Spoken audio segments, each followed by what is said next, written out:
Барлықтарыңа сәлем. Бүгін біз сіздерге 2012 жылы шыққан Мстители, яғни кек алушылар фильміне қысқаша шолу жасаймыз.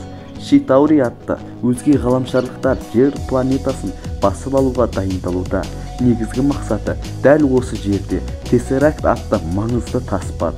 Коулсон есімді агент Шитта жұмыс жасайтын дәл ғылыми орталыққа келіп, дәл сол Тессерактының орнын ауыстыру қажет деп эвакуация басталады. Фьюри, Шит құпия топтың басшысы, лабораторияға аттанып, доктор Селдвиктен Тессеракт тұрақсыз импульс беруде дейді. Агент Бартен Тессеракт біздің басқа әлемнің басқа космосқа телепорт аша алуы мүмкін деп ойын білдіргенде, кенет Тессеракттан сәуле шығып, портал ашылады. Порталдың ар жағынан белгісіз біреу аса таяғымен шығады. Ол қарауылды жойып, лабораторияны қиратып, тіпті агент Бартен мен басқа да қызметшілерді сиқыр көмегімен өзіне бағындырып алады. Фьюри болса Тессерактты жайлап алып, енді кете бергенде Локи оны байқап қойып тоқтатады және де өзін таныстырады. Бұл Локи Тордың інісі, Асгард тағының мұрагері. Одан соң Селдвикті бақылауына алады. Бартен Локиге осы жерде жарылыс орын алады деп ескертіп, Фьюриді атып, кубты өздерімен бірге әкетеді. Бұл кезде агент Хилл Фьюриден Бартеннің сатқындығын естіп, оларды аңдай жөнеледі. Директор лаборатория жарылғанға дейін қашып үлгеріп кете алды. Бірақ та Локи оның жолда тікұшағын құлатады және өздері тығылып қалады. Фьюри Коулсонға хабарласып, жердің батырларын жинайтын уақыт басталды дейді. Арада аз уақыт өтпестен біз агент Наташа Романов, яғни қара жесірді көреміз. Одан орыс генералы сұрақ алуда. Күтпеген жерден Романовқа қоңырау шалынады. Коулсон орыс генералынан телефонды Наташаға беруді сұрайды. Коулсон Наташаға Халкты, яғни Брюс Беннерді тап деп тапсырма береді және сол жерде Романов солдаттарды жайратып салып, Халкты ізденуге аттанады. Қыз оны Үндістаннан табады. Сонда ол сол жақта ауруларды емдеумен айналысады екен. Наташа Халктан көмек сұрайды. Оның үстіне осы Тессерактан кішкентай гамма сәулелері кетеді. Ал гамма сәулелері бұл Брюс Беннерді құбыжық Халкқа айналдырған зат. Ескерту әрине. Фьюри бұл кезде Шиттің басшыларынан кек алушылар тобын құру үшін рұқсат сұрайды және де супергеройларды әрқашан бақылауда ұстауға уәде береді. Сосын жаттығу жасап жатқан Капитан Америкаға келіп, істі баяндап, әлемді тағы бір мәрте қорғау қажет дейді. Агент Коулсон Старкқа келіп, болып жатқан жағдайларды баяндап, Тессерактың қаупін айтады. Старк тыныш өмірді қаласа да, Поутстың арқасында Старк кек алушылар тобына қосылады. Кейінірек Коулсон, Стив Роджерс, Капитан Америкаға Брюс Беннер Халк жайлы айтады. Айтуының себебі Брюсті Капитан Америка сияқты супер солдатқа ұқсас дәріні салдыртқан. Бұл кезде Локи Шитаури әскерінің басшыларының бірімен сөйлеседі. Оның мақсаты Тессерактты алу, ал Локи жерді жаулап алғаннан кейін барып қана кубты беремін дейді. Шиттің үлкен корабльді ұшатын базасында Капитан Америка Наташамен және Брюс Беннермен танысады. Фьюри Беннерге гамма сәулелерін байқай алатын технологияны қолдануға рұқсат береді. Шит барлық әлемнің камера жүйесін бақылауға көруді рұқсат алған соң Локиді Германияда байқайды және сонда Капитан Американы жібереді. Локи жергілікті халыққа қысым көрсете бергенде іске Капитан Америка араласады. Кейінірек капитанға темір адам қосылып, екеуі Локиді тұтқындайды. Олар ұшып бара жатқанда күтпеген жерден Тор келіп, Локиді өзімен бірге әкетеді, ал оның артынан капитан мен темір адам аттанады. Тор Локиді Тессерактты қайтарып Асгардқа қайтуын сұрайды. Локиді билікке деген талас сенің түбіңе жетеді дей бергенде, Старк Тормен алыса кетеді. Ал Локи күлкімен соларға қарап отырады. Бірақ Стив араға түсіп айқасты тоқтатады. Локиді арнайы мықты қорғалған камераға қамайды. Тор сол кемедегілерге Локидің жерді жаулау жоспарын жайып салады. Старк Беннерге Тессерактты іздеуге көмек сұрайды. Не дегенмен Беннерді Старк сияқты өте ақылды ғалым. лабораторияда екеуі сөз арасында куб тессерактты қолдану және қайтарып алуға неліктен сонша Шит қызығушылық танытты екен дейді. Стив ешкім байқатпастан Шиттің кемедегі құпия орнына кіреді және сонда энергетикалық қырып жоятын қару туралы мәліметтерді көреді. Коулсон Торға ғашығы Джейннің дәл қазіргі уақытта қауіпсіз жерде, оған бола алаңдаудың қажеті жоқ дейді. Ал Тор Селдвикке де уайымдауда.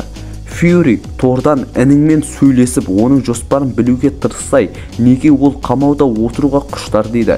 Бұл уақытта Наташа Локиге келіп, Бартен жайлы сұрамақшы. Бірақ Локи Барентті сатқын деп оны мазақтайды. Агент Кол белгісіз біреудің құпия орынға кіргенін хабарлайды. Ал Наташа болса, Локи әдейіге беріліп, негізгі мақсаты Беннер халықты ояту екен. Стив Старк пен Беннердің лабораториясынан табылған қаруды келіп, столдың үстіне қояды. Стив Фьюриден не болып жатыр деп сұрағанда, директор бұл жобаларды басқа әлемнен қорғану үшін, әсіресе Тордың келгеннен бастап, жерге нақты қорғану үшін қару жарақ жасап жатырмыз десе, басқалардың арасында бір-бірімен ұрыса жөнеледі. Кек алушылар базада ұрыса бергенде, базаға Баренттің жасағы шабуыл жасайды. Бірден үлкен кеменің ұшушы турбинасын жарып жібереді.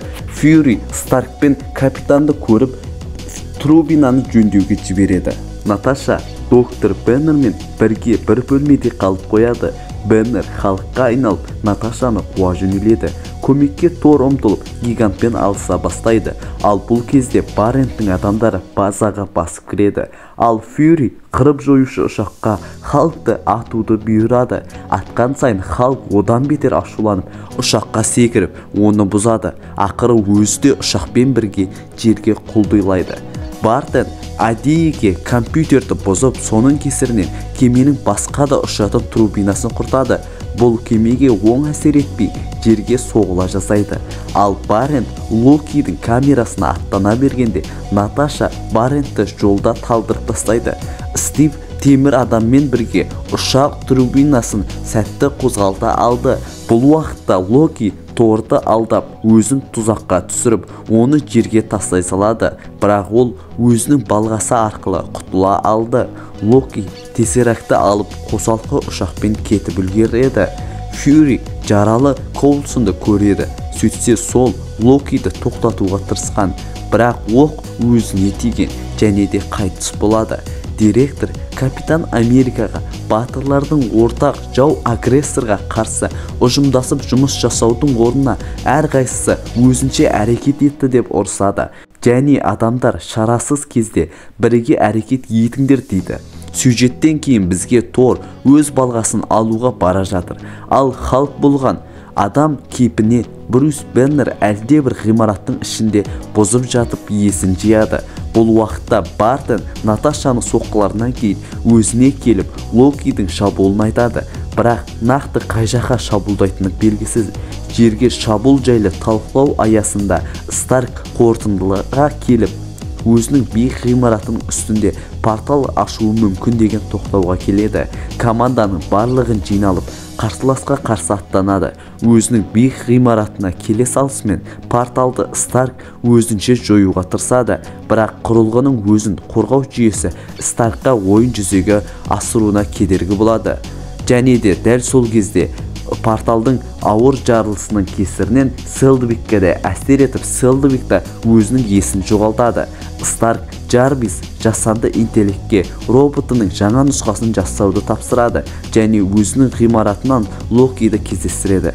Локи аса таяғын Старктың жүрегіне қойып, өзіне бағындырғысы келген, бірақ Старктың реакторы темір жүрегі ондайға жол бермеді. Локи ашумен Старктың өзінің ғимаратынан лақтырып жібереді.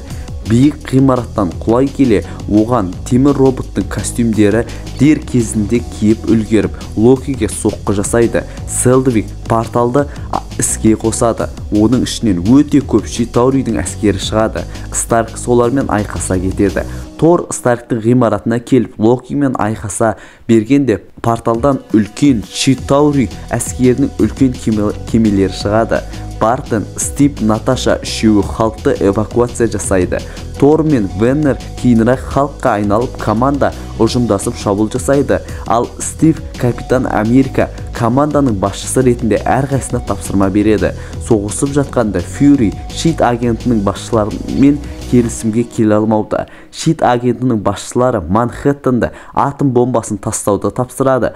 Бұған Фьюри тапсырманы орындаудан бас тартады. Биік ғимараттың төбесіне жеткенде Наташа өзіне келген Селдвиг порталды жабудың жолын білемін десе, Фьюри бомбаны таситын ұшақты тоқтатып үлгермейді. Фьюри бірден темір адамға осы ақпаратты жеткізеді. Наташа порталды жабуға әрекет жасап жатқанда Старк асықпауға шақырады. Старк бомбаны алып порталға қарай беттейді. Порталға кіріп, атом бомбаны дәл Шитауридің кемесіне бағыттайды. Кеме жарылған соң Шитаури әскері істен шығады. Старк та есін жоғалтып, порталдан әупірімдеп шығып үлгереді және оны Халк қағып алады. Кек алушылар жасағы Локиді тұтқындауға аттанады. Уақыт өте келе, Фьюри агент басшылығына есеп бере келе, Тессерактты, Локиді Тормен Асгардқа бердік және кек алушылар тобы демалысқа кетті десе, басшылар өз наразылығын жеткізеді. Фьюри өзіне сенімді, егер жерге қауіп төнсе, бұл жасақ қайта жиналатынына. Киноның соңында тизер ретінде бізге танысты көрсетеді. Таныс бұндай қарсылықты күтпедім дейді. Осымен кино аяқталады. Айтпақшы, Таныс жайлы Мстители фильміне жақын арада шолу жасап түсіретін боламын. Сіздерден қолдау ретінде каналға тіркеліп, лайк баса кетсеңіздер, нұр үстіне нұр болатын еді.